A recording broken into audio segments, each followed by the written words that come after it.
Hello everyone, good evening. చాలా members మమ్మల్ని అడిగే క్వశ్చన్స్ ఏంటంటే, మా కంపెనీ క్యాటలిస్ట్లో లేదు, లోన్ చేయొచ్చా?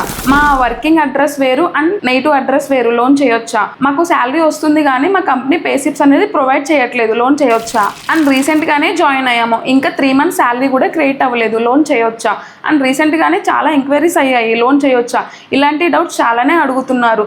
దీని గురించి ఇప్పుడు తెలుసుకుందాం. ఫస్ట్, కంపెనీ క్యాటలిస్ట్లో లేకపోతే బ్యాంక్స్ నుండి లోన్ ప్రొవైడ్ చేయడం చాలా వరకు కష్టం అవుతుంది. ఓపెన్ మార్కెట్లో ప్రొవైడ్ చేసినా కూడా 750+ సిబిల్ ఉండాలి, అలానే 50K+ శాలరీ ఉండాలి. కొన్ని NBFC నుండి మాత్రమే పాసిబుల్ అవుతుంది. సెకండ్, వర్కింగ్ కంపెనీ ఎక్కడైనా కూడా మేము మీకు ఖచ్చితంగా లోన్ ప్రొవైడ్ చేయడానికి ట్రై చేస్తాము. థర్డ్, మీకు పేసిప్స్ లేకపోయినా కొన్ని NBFCs నుంచి లోన్ అనేది ప్రొవైడ్ చేస్తాము. అండ్ PF కట్ అవ్వకపోయినా ఓన్లీ PT ఒకటే కట్ అవుతున్నా కూడా లోన్ అనేది ప్రొవైడ్ చేయొచ్చు. ఫోర్త్, ఒకవేళ మీరు రీసెంట్గా ఫ్రెషర్గా జాయిన్ అయ్యి ఉంటే ఖచ్చితంగా 3 months శాలరీ అనేది అకౌంట్లో క్రియేట్ అయ్యి ఉండాలి. గ్యాప్ లేకుండా ఉంటే previous company relieving letter and present company offer letter తీసుకుని లోన్ అనేది ప్రొవైడ్ చేయొచ్చు. ఫిఫ్త్, తెలియని వాళ్ళకి ఫైల్ ఇస్తే ఏమవుతుంది అంటే వాళ్ళకి కరెక్ట్గా పాలసీస్ తెలియక అన్నిట్లో లాగిన్ చేస్తారు, లాస్ట్కి కస్టమర్కి రావట్లేదని చెప్తారు. అలా కాకుండా మీరు ఫైల్ ఎక్కడ ఇచ్చినా కూడా ఫస్ట్ అటెంప్ట్లోనే చేయలేకపోతే ఎందుకు రాలేదో కరెక్ట్ రీజన్ తెలుసుకొని ఫర్దర్గా మూవ్ అవ్వండి. అన్వాంటెడ్ ఎంక్వైరీస్ చేసుకోవద్దు. లోన్ గురించి కానీ అండ్ అలానే ఎలాంటి ఫినాన్షియల్ డౌట్స్ ఉన్నా కూడా ప్రొఫెషనల్ బ్యాంకర్స్ టీమ్ వాళ్ళని కాంటాక్ట్ అవ్వండి.